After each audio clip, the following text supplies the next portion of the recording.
Leviticus chapter 1 verse 1 to 17.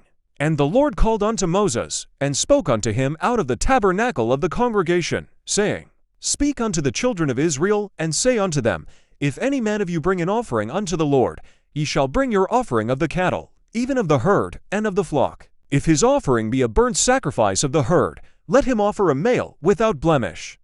He shall offer it of his own voluntary will at the door of the tabernacle of the congregation before the Lord. And he shall put his hand upon the head of the burnt offering, and it shall be accepted for him to make atonement for him.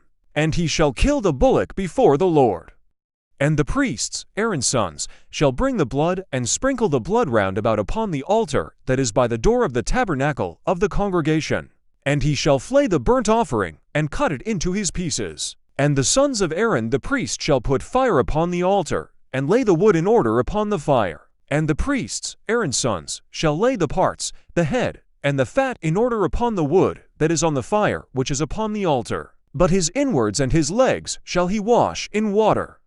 And the priest shall burn all on the altar to be a burnt sacrifice, an offering made by fire, of a sweet savor unto the Lord. And if his offering be of the flocks, namely, of the sheep or of the goats, for a burnt sacrifice, he shall bring a male without blemish. And he shall kill it on the side of the altar northward before the Lord.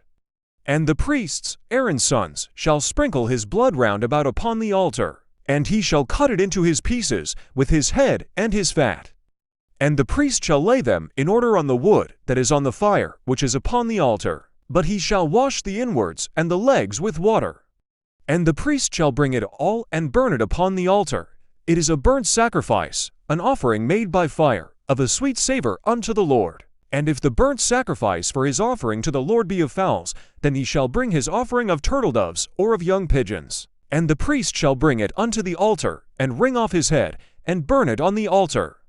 And the blood thereof shall be wrung out at the side of the altar. And he shall pluck away his crop with his feathers, and cast it beside the altar on the east part, by the place of the ashes. And he shall cleave it with the wings thereof, but shall not divide it asunder. And the priest shall burn it upon the altar, upon the wood that is upon the fire. It is a burnt sacrifice, an offering made by fire, of a sweet savor unto the Lord.